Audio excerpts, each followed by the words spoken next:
તમારી પાસે ગમે એવી ગાડી હોય પણ ઘર બારી કાઢો જ નહીં, એકચ્યુઅલી ખરાબ થાય નહીં. વરસાદ છે ગારો વાળે તો તે લીધી હું કામ ઈ તો કે. અને હું તો આપ બધાને વિનંતી કરું ભાઈ, આપણે એવું નથી કે આપણે જ રૂપિયા વાળું થવું. એમ હારા માણસના ભાઈ બંધ રહ્યો ને તોય મફતમાં મોજ કરશું. દાખલા તરીકે આપણે રોડે ઊભા હોય, આપણી પાસે ગાડી નથી, માયા આયર પાસે માની લો ગાડી નથી, હતી નહીં, હતી તો ભાડા કરતો હતો. સાહેબ આ મહેસાણા બાજુથી જીપું બહુ જૂન્યું લઈ ગયો, લે વેશ કરતો. અને વળી દલાલ આઈના બધા એવા સારા, અને આપણને એવું કે માયાભાઈ લઈ જા ગાડી, રોણી છે રોડની રોણી. હા અમે સાંભળેલું, હું પોતે અહીં બહુ આવ્યો, ફર્યુસન ટ્રેક્ટર બહુ લઈ જાત. હા અને પાછું વળી કે પછી કેવી ગાડી ખબર, આબુ ચડી જાય પાણી એક પણ વાર નહીં નાખવાનું રેડિએટરમાં. એટલે તે આપણે એમ થતો કે કેવી, એટલે બદલે હવે તો ગાડી રહે ક્યાં સુધી પાણી નથી નાખવું પડતું. બોલો કેવો સમય આવી. વાત એટલી કરતો હતો મારી પાસે ગાડી નથી અને હું રોડ, મારે બહાર જવું છે, અમદાવાદ જવું છે અને હું રોડે ઊભો છું. એમાં દિનેશભાઈ આપણા ચેરમેન નીકળે એની ગાડી લઈ, અને એ ઓળખી જાય કે આ તો માયાભાઈ છે, ઊભી રાખે. કેમ અમદાવાદ? હા. આપણે બેસી જઈએ, ગાડી એની, ડીઝલ એનું, ડ્રાઈવર એનો, એ બેઠા હોય, આપણે બેઠા હોય, આપણું એમાં 1 રૂપિયાનું રોકાણ નથી. તો સ્પીડ બેને હરખી જ મળવાની કે જુદી જુદી મળવાની? હે સાહેબ, હારા માણાને અરે ગોઠવાઈ જાવ ને તો સ્પીડ તો હરખી જ મળવાની છે, પણ ગોઠવાવું જોવે ભલા માણા, બીજો કોઈ મુદ્દો નથી.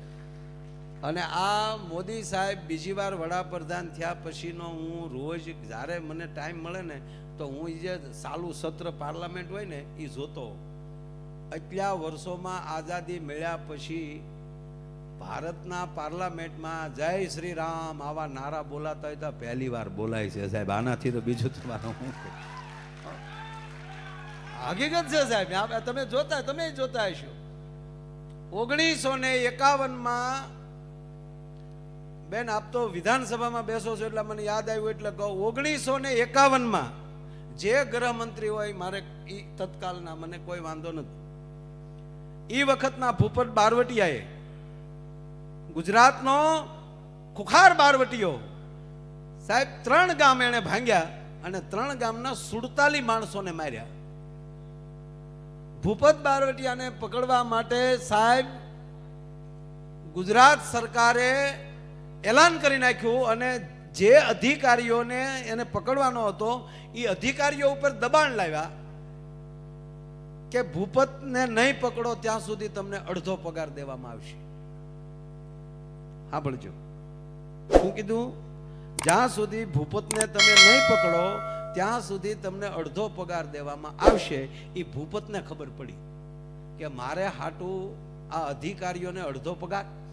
એણે ગૃહમંત્રીને ધમકી આપી કે ફૂલ પગાર નહીં કરીને તો હું ન્યા આવી તે ફૂલ પગાર કરી નાખ્યો. બોલો હા, હું તમને ઈ તારીખનું આપું છે મારી પાસે. બેન વાંચો કહેજો, કાલ મળજો.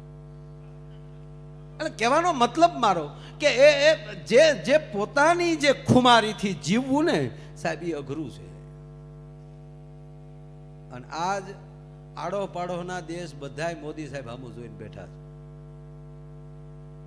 હું તો આડો પાડોના દેશના વડાપ્રધાનોને અથવા તો એના નાગરિકોને કહું છું કે તમે એક વાર રામાયણ અમારું વાંચી લો. આપણા જેટલા પાડોશી દેશ છે ને એને રામાયણ વાંચી લેવાય. હું કામ? આપણી આરે પહેલું વહેલું લંકા વાળાએ બગાડ્યું. બરાબર, લંકા આરે આપણે વાંધો પડ્યો અને રાવણે માં જાનકીનું અપહરણ કર્યું. ભગવાન રામ ત્યારે વનમાં હતા, એક પણ માણસની મદદ ભગવાને નથી લીધી, એકલા રીસ ને વાંદરા લઈને ગયા હતા. શું કામ ગયા એવું શું કામ કર્યું? એણે ખબર હતી કે પછી હજારો વર્ષ પછી આ ભારત આઝાદ થાહે, દેશના ભાગલા પડશે, પાડોશી દેશ વાયડાઈ કરશે, ત્યારે એને રામાયણ અંબાવી દેવાનો. પેલા વાંચી લો. કે રાવણ જેવો હતો તો ખાલી ભારતના રીસને વાંદરા ગયા ને તોય ગોબો ઉપાડીને વહી આવ્યા. તો ખાલી ભારતના વાનર ઊભા થાય ને રાવણ જેવાને પાડી દેતા હોય તો જેથી ભારતના નર ઊભા થાય ત્યારે બીજાની શું પરિસ્થિતિ થાય સાહેબ? આ રામે ઈ હાટું આ બધું રામ કર્યું સાહેબ. ના આપણા રાજાઓ આ ગીત ઉપર નીકળ્યું, માનવીની પાસે કોઈ માનવી ના આવે પણ તારા દિવસો પૂછી દુખિયા આવે, આવકારો મીઠો આપજે. દાદા જસદણના આલા ખાચર, જસદણના આલા ખાચર દરબાર થોડા ગામના રાજા હતા, જાજુ રજવાડું નહોતું એનું સાહેબ. દી ઉગે હવાપોર દી થાય ત્યાં સુધીમાં એના રાજમાં જેટલા માણસો આવે એને ખોબે ખોબે રાણી સિક્કો આપવાનો. અને એક દી એના કામદારે અડધીક રાતને ટાણે દરબારની મુલાકાત લઈ છે. બાપુ થોડુંક અંગત કામ છે, બોલો ને કામદાર.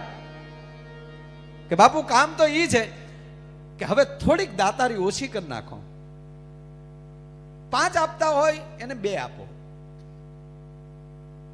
કેમ? કે બાપુ તિજોરી મળી જ ખાલી થવા, રાતના ખર્ચ પૂરા નથી પડતા. એવું? હા. અને બીજું બાપુ ઈ કહું, ઈ તો ગોળ હોય ને ત્યાં માખ્યો આવે, ઈ ગોળ હોય ત્યાં માખ્યું આવે. ઈ શબ્દ જ્યાં પૂરો થયો, એક દિવસ જવા દીધો ને બીજે દિવસે એમ કહેવાય કે અડધીક રાતને ટાણે ઈ જ સમયે કામદારને બોલાવ્યા. કામદાર હાજર થયા.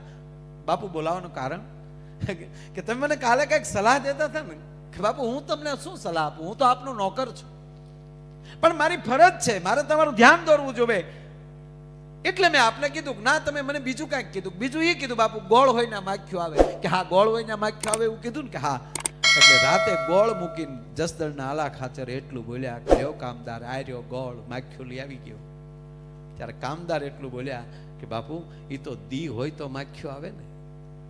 ગાંડા હું એ જ કહું છું કે મારે આંગણે દી છે એટલે દુખી આવે છે ને, બાકી આંડલા કુસ્તી કરતા હોય તો કોણ આવે ભલામાં?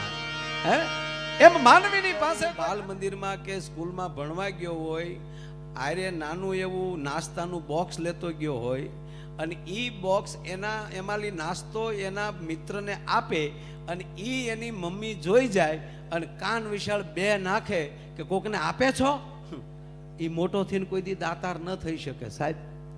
એને આ ઉંમરે ટેવ પાડે દેતા. હમણાં જ મારે અમારા વિસ્તારમાં રાજસ્થાનના 2 પતિ પત્ની જૈન લોકો મને કે માયાભાઈ હું કોઈ વસ્તુમાં મને મળ્યા અને ગ્રામ્ય મારે સ્કૂલ છે એટલે એ બાજુ આવ્યા. 15,000 બાળકોને આ વર્ષે એને કપડા આપ્યા. ગ્રામ્ય વિસ્તારમાં જે ગરીબના છોકરા સ્કૂલમાં ભણવા આવતા હોય અને સારા કપડા ન લાગે કે અરે આના કપડા બરાબર નથી જ તે, એટલે એના પરિવારની મુલાકાત લઈ સાહેબ અને એક ગામમાં 50-50 100 બાળકોને આપે. એટલે આ આપતા શીખવું એ બહુ મોટી વાત છે. એટલે મેં એને કીધું કે તમે આવું શું કામ, આમ તમને વિચાર ક્યાંથી આવ્યો? એટલે મને એને એવું કીધું, મને કે એ તો હિન્દી બોલતા હતા, રાજસ્થાનના હતા. મને કે મેં એ નક્કી કર્યું કે કોકને દીધું એ આપણું, કોઈને દીધું એ આપણું અને આપણી પાસે રાખ્યું એ ફેલ. આવ્યું નથી દીધું નથી. અને વાતે હાશીને